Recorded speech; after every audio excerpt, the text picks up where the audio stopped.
जय गुरु जी। शुक्राना गुरु जी। मेरी प्यारी संगत जी, गुरु जी का अनंतम अनंतम शुक्राना, लख लख बार शुक्राना। संगत जी, गुरु जी कहते हैं कि सदा अच्छे विचार रखो, अच्छे कर्म करो, क्योंकि उन्हीं कर्मों से तुम्हें आगे चल के सफलता मिलेगी, उन्हीं कर्मों से तुम्हें आगे चल के हर चीज़ मिलेगी, उन्हीं कर्मों से तुम्हें आगे चल के अच्छी से अच्छी बुद्धि मिलेगी, अच्छी औलाद मिलेगी। तो संगत जी, मैं तो एक ही बात कहना चाहूँगा कि गुरु जी के दर्शन आज आप बताओगे कहाँ हो रहे हैं। वैसे तो मैं बता ही देता हूँ लाल स्वरूप में, क्योंकि मुझसे रुका नहीं जाता गुरु जी के दर्शन देखने के बाद कि संगत जी को दर्शन होए, क्योंकि यहाँ पे बहुत प्यारे दर्शन हो रहे हैं संगत जी गुरु जी के साक्षात। ऐसा लग रहा है गुरु जी हमें देख रहे हैं। ध्यान से देखो संगत जी, साक्षात गुरु जी हमें देख रहे हैं। तो संगत जी, आज के पाठ में ये बताया कि घमंड बिल्कुल ना करें, क्योंकि घमंड के कारण प्रजापति दक्ष ने अपने समस्त महायज्ञ का विनाश करवा लिया था, समस्त प्रजा का विनाश करवाया था, समस्त सेना का नाश कराया था। स्वयं माता सती भी अपने शरीर को त्याग कर चली गई थी। तो संगत जी, उसके बाद आगे पाठ में जानेंगे। तो संगत जी, प्यारा सा कमेंट करके अपनी हाजिरी लगाएं। जय गुरु जी, शुक्राना गुरु जी। और प्यार आइए पाठ को शुरू करते हैं गुरु जी के मंत्र जाप से। ओम नमः शिवाय। शिव जी सदा सहाय। ओम नमः शिवाय। गुरु जी सदा सहाय। जय गुरु जी। जय गुरु जी। आकाशवाणी द्वारा दक्ष की भर्त्सना, उनके विनाश की सूचना तथा समस्त देवताओं को यज्ञ मंडप से निकल जाने की प्रेरणा। ब्रह्मा जी कहते हैं कि मुनीश्वर, इसी बीच में वहां दक्ष तथा देवता आदि के सुनते हुए आकाशवाणी ने यह यथार्थ बात कही। रे दुराचारी दक्ष, जो दंभाचरण चार परायण महामूढ़, यह तूने कैसा अनर्थकारी कर्म कर डाला। ओ मूर्ख, शिव भक्त राज दधीची के कथन को भी तूने प्रमाणिक नहीं माना, जो तेरे लिए सब प्रकार से आनंददायक और मंगलकारी था। वे ब्राह्मण देवता तुझे दूसरे शाप देकर तेरी यज्ञशाला से निकल गए, तो भी तुझ मूढ़ ने अपने मन में कुछ भी नहीं समझा। उसके बाद तेरे घर में मंगलमयी सती देवी सवतर पधारी, जो तेरी अपनी पुत्री थी, किंतु तूने उनका भी परम आदर नहीं किया। ऐसा क्यों हुआ? ज्ञान दुर्लभ दक्ष, तूने सती और महादेव जी की पूजा नहीं की। यह क्या किया? मैं ब्रह्मा जी का बेटा हूँ ऐसा समझकर तू व्यर्थ ही घमंड में भरा रहता है, और इसलिए तुझ पर मोह छा गया।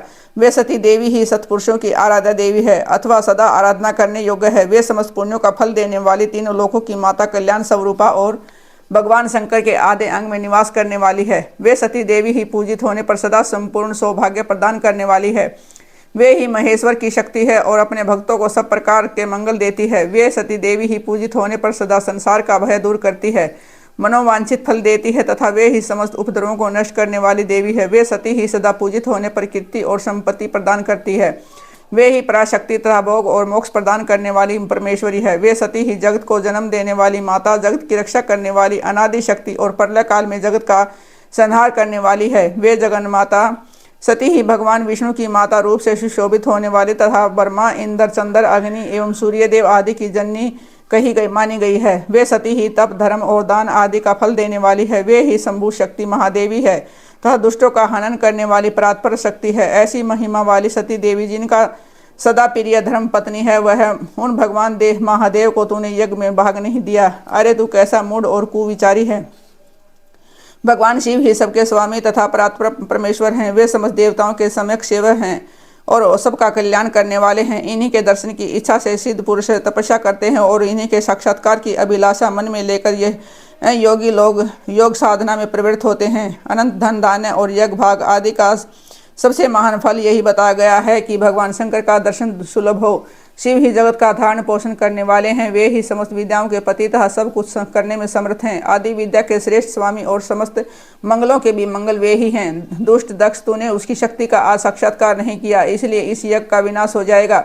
पूजनीय व्यक्तियों की पूजा न करने से अमंगल होता ही है। तूने परम पूज्य शिव स्वरूपा सती का पूजन नहीं किया है। शेष नाग अपने सहस्त्र मस्तकों से प्रतिदिन प्रसन्नता पूर्वक जिनके चरणों की रस धारण करते हैं, उन्हीं भगवान शिव की शक्ति सती देवी थी, जिनके चरण कमलों का निरंतर ध्यान और सादर पूजन करके ब्रह्मा जी ब्रह्म तत्व को प्राप्त हुए हैं। उन्हीं भगवान शिव की प्रिय पत्नी सती देवी थी, जिनके चरण कमलों का निरंतर ध्यान और साधन पूजन करके इंद्र आदि लोकपाल अपने अपने उत्तम पद को प्राप्त हुए। वे भगवान शिव संपूर्ण जगत के पिता हैं और शक्ति स्वरूपा सती देवी जगत की माता कही गई हैं। मूढ़ दक्ष, तूने उन माता पिता का सत्कार नहीं किया, फिर तेरा कल्याण कैसे होगा। तुझ पर दुर्भाग्य का आक्रमण हो रहा और विपत्तियां टूट पड़ी हैं, क्योंकि तूने उन भगवान सती और भगवान शंकर की भक्ति भाव से आराधना नहीं की। कल्याणकारी शंभु का पूजन न करके मैं कल्याण का भागी हो सकता हूँ, और यह तेरा कैसा गर्व है। वह दुर्वार गर्व आज नष्ट हो जाएगा। इन देवताओं में से कौन ऐसा है जो सर्वेश्वर शिव से मुख विमुख होकर तेरी सहायता करेगा। मुझे तो ऐसा कोई देवता नहीं दिखाई देता। यदि देवता इस समय तेरी सहायता करेंगे तो जलती आग से खेलने वाले पतंगों के समान नष्ट हो जाएंगे। आज तेरा मुंह जल जाए और तेरे यज्ञ का विनाश हो जाए। जितने तेरे सहायक हैं वे भी आज शीघ्र ही जल मरे। इस दुरात्मा दक्ष की जो सहायता करने वाले हैं उन समस्त देवताओं के लिए आज शपथ है कि वे तेरे अमंगल के लिए ही तेरी सहायता से विरत हो जाएं। समस्त देवता आज इस यज्ञ मंडप से निकलकर अपने अपने स्थान को चले गए, अन्यथा सब लोगों का इस प्रकार से नाश हो जाएगा। अन्य सब मुनि और नाग आदि भी इस यज्ञ से निकल जाएं, अन्यथा आज सब लोगों का सर्वथा नाश हो जाएगा। श्री हरे और विधाते, आप लोग भी इस यज्ञ मंडप से शीघ्र निकल जाइए। ब्रह्मा जी कहते हैं कि नारद संपूर्ण यज्ञशाला में बैठे हुए लोगों से ऐसा कहकर सबका कल्याण करने वाली वह आकाशवाणी मौन हो गई। गणों के मुख से और नारद से भी सती के दग्ध होने की बात सुनकर दक्ष पर कुपित हुए शिव का अपनी जटा से वीरभद्र और महाकाली को प्रकट करके उन्हें यज्ञ विध्वंस करने और विरोधियों को जला डालने की आज्ञा देना। ब्रह्मा जी कहते हैं कि नारद, वह आकाशवाणी सुनकर सब देवता आदि भयभीत विस्मित हो गए। उनके मुख से कोई बात नहीं निकली। वे इस तरह खड़े या बैठे रह गए मानो उन पर विशेष मोह छा गया हो। भृगु के मंत्र बल से भाग जाने के कारण जो वीर शिवगण नष्ट होने से बच गए थे वे भगवान शिव की शरण में गए। उन सब ने अमित तेजस्वी भगवान रुद्र को भली भांति सादर प्रणाम करके वहां यज्ञ में जो कुछ हुआ था वह सारी घटना उनसे कह सुनाई। गण बोले, महेश्वर दक्ष बड़ा दुरात्मा और घमंडी है। उसने वहां जाने पर सती देवी का अपमान किया और देवताओं ने भी उनका आदर नहीं किया। अत्यंत गर्व से भरे हुए उस दुष्ट दक्ष ने आपके लिए यज्ञ में भाग नहीं दिया, दूसरे देवताओं के लिए दिया और आपके विषय में उच्च स्वर से दुर्वचन कहे। प्रभु, यज्ञ में आपका भाग न देखकर सती देवी कुपित हो उठी और पिता की बारंबार निंदा करके उन्होंने तत्काल अपने शरीर को योगा अग्नि द्वारा जलाकर भस्म कर दिया। यह देख 10,000 से अधिक पार्षद लज्जा व शास्त्रों द्वारा अपने ही अंगों को काट काट कर वहां मर गए। शेष हम लोग दक्ष पर कुपित हो उठे और सबको भय पहुंचाते हुए वेग पूर्वक उस यज्ञ का विध्वंस करने को उद्यत हो गए, परंतु विरोधी भृगु ने अपने प्रभाव से हमें तिरस्कृत कर दिया। हम उनके मंत्र बल का सामना न कर सके। प्रभु विश्वम्भर, वे ही हम लोग आज आपकी शरण में आए हैं। दयालो, वहां प्राप्त हुए भय से आप हमें बचाइए, निर्भय कीजिए। महाप्रभु, इस यज्ञ में दक्ष आदि सभी दुष्टों ने घमंड में आकर आपका विशेष रूप से अपमान किया है। कल्याणकारी शिव, इस प्रकार हमने अपना सती देवी का और मूढ़ बुद्धि वाले दक्ष आदि का भी सारा वृत्तांत कह सुनाया। अब आपकी जैसी इच्छा हो वैसा करे। ब्रह्मा जी कहते हैं कि नारद अपने पार्षदों की ये बात सुनकर भगवान शिव ने वहां की सारी घटना जानने के लिए शीघ्र ही तुम्हारा समन किया। देवर से तुम दिव्य दुष्टों से संपन्न हो, अतः भगवान के समन होने पर तुम तुरंत वहां आ पहुंचे और शंकर जी को भक्तिपूर्वक प्रणाम करके खड़े हो गए। स्वामी शिव ने तुम्हारी प्रशंसा करके तुमसे दक्ष यज्ञ में कही हुई सती का समाचार तथा दूसरी घटनाओं को पूछा। तात शंभु के पूछने पर शिव में मन लगाए रखने वाले तुमने शीघ्र ही सारा वृत्तांत कह सुनाया जो दक्ष यज्ञ में घटित हुआ था। मुने, तुम्हारे मुख से निकली हुई बात सुनकर उस समय महान रौद्र पराक्रम से संपन्न सर्वेश्वर रुद्र ने तुरंत ही बड़ा भारी क्रोध प्रकट किया। लोक संहारकारी रुद्र ने अपने सिर से एक जटा उखाड़ी और उसे रोष पूर्वक उस पर्वत के ऊपर दे मारा। मुने, भगवान शंकर के पटकने से उस जटा के 2 टुकड़े हो गए और महाप्रलय के समान भयंकर शब्द प्रकट हुआ। देवर से उस जटा के पूर्व भाग से महाभयंकर महाबली वीरभद्र प्रकट हुए जो समस्त शिवगणों के अगुआ हैं। वे भूमंडल को सब ओर से व्याप्त करके उससे भी 10 अंगुल अधिक होकर खड़े हुए। वे देखने में प्रलय अग्नि के समान जान पड़ते हैं। उनका शरीर बहुत ऊंचा था। वे 1000 भुजाओं से युक्त थे।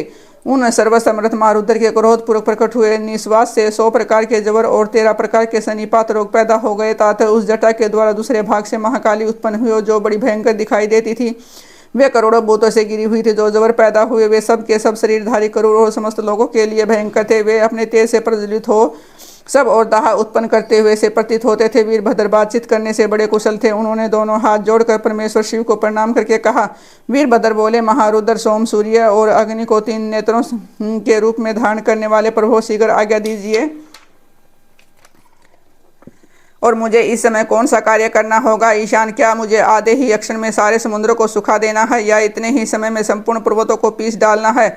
हर मैं एक ही अक्षर में ब्रह्मांड को भस्म कर डालूं या समस्त देवताओं और मुनीश्वर को जलाकर राख कर दूं। शंकर, ईशान क्या है, मैं समस्त लोगों को उलट पुलट दूं या संपूर्ण प्राणियों का विनाश कर डालूं। महेश्वर, आपकी कृपा से कहीं कोई भी ऐसा कार्य नहीं है जिसे मैं न कर सकूं। पराक्रम के द्वारा मेरी समानता करने वाले वीर ने पहले कभी हुआ है और नहीं ही आगे होगा। शंकर, आप किसी तिनके को भेज दे तो भी वह बिना किसी यत्न के क्षण भर में बड़े से बड़ा कार्य सिद्ध कर सकता है, इसमें संशय नहीं है। संभव यद्यपि आपकी लीला मात्र से सारा कार्य सिद्ध हो जाता है, तथापि जो मुझे भेजा जा रहा है वह मुझ पर अपना अनुग्रह ही है। संभो मुझ में भी जो ऐसी शक्ति है वह आपकी कृपा से ही प्राप्त हुई है। शंकर, आपकी कृपा के बिना किसी में भी कोई शक्ति नहीं हो सकती। वास्तव में आपकी आज्ञा के बिना कोई तिनके आदि को भी हिलाने में समर्थ नहीं है, यह निसंदेह कहा जा सकता है। महादेव, मैं आपके चरणों में बारंबार प्रणाम करता हूँ। हर आपने अभीष्ट कार्य की सिद्धि के लिए आज मुझे शीघ्र भेजिए। संभव मेरे दाहिने अंग बारंबार फड़क रहे हैं, इससे सूचित होता है कि मेरी विजय अवश्य होगी, अतः प्रभु मुझे भेजिए। शंकर, आज मुझे कोई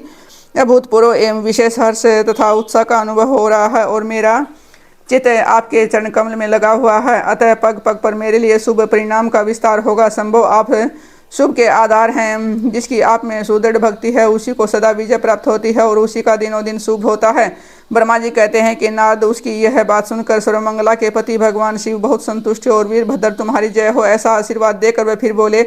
महेश्वर ने कहा कि मेरे पार्षद में श्रेष्ठ वीरभद्र ब्रह्मा जी का पुत्र दक्ष बड़ा दुष्ट है, उस मूर्ख को बड़ा घमंड हो गया है, अतः इन दिनों वह विशेष रूप से मेरा विरोध करने लगा है। दक्ष इस समय एक यज्ञ करने के लिए उद्यत है, तुम याग परिवार सहित उस यज्ञ को भस्म करके फिर शीघ्र मेरे स्थान पर लौटाओ। यदि देवता, गंधर्व, यक्ष तथा अन्य कोई तुम्हारा सामना करने के लिए उद्यत हो तो उसे भी आज ही शीघ्र और सहसा भस्म कर डालना। दधीचि की दिलाई हुई मेरी शपथ का उल्लंघन करके जो देवता आदि वहाँ ठहरे हुए हैं उन्हें तुम निश्चय ही प्रयत्न पूर्वक जलाकर भस्म कर देना। जो मेरी शपथ का उल्लंघन करके गर्वयुक्त हो वहाँ ठहरे हैं वे सब के सब मेरे द्रोही हैं, अतः उन्हें अग्निमय माया से जला डालो। दक्ष की यज्ञशाला में जो अपनी पत्नियों और सारभूत उपकरणों के साथ बैठे हैं उन सबको जलाकर भस्म कर देने के पश्चात फिर शीघ्र लौट आना। तुम्हारे यहाँ जाने पर विश्वदेव आदि देवगण भी यदि सामने आ तुम्हारी सादर स्तुति करे तो भी तुम उन्हें शीघ्र आग की ज्वाला से जलाकर ही छोड़ना। वीर, वहाँ दक्ष आदि सब लोगों को पत्नी और बंधु बांधवों से जलाकर कलशों में रखे हुए जल को लीला पूर्वक पी जाना। ब्रह्मा जी कहते हैं ना, जो वैदिक मर्यादा के पालक, काल के भी शत्रु तथा सबके ईश्वर हैं, वे भगवान रुद्र रोज से लाल आंखें किए महावीर वीरभद्र से ऐसा कहकर चुप हो गए। प्रथम गणों सहित वीरभद्र और महाकाली का दक्ष यज्ञ विध्वंस के लिए प्रस्थान। दक्ष था देवताओं को अपशकुन एवं उत्पात सूचक लक्षणों का दर्शन एवं भय होना। ब्रह्मा जी कहते हैं कि नारद महेश्वर के इस वचन को आदर पूर्वक सुनकर वीरभद्र बहुत संतुष्ट हुए। उन्होंने महेश्वर को प्रणाम किया। तत्पश्चात उन देवादिदेव शूली की उपयुक्त आज्ञा को शिरोधार्य करके वीरभद्र वहां से शीघ्र ही दक्ष के यज्ञ मंडप की ओर चले। भगवान शिव ने केवल शोभा के लिए उनके साथ करोड़ों महावीर गणों को भेज दिया जो प्रलय अग्नि के समान तेजस्वी थे।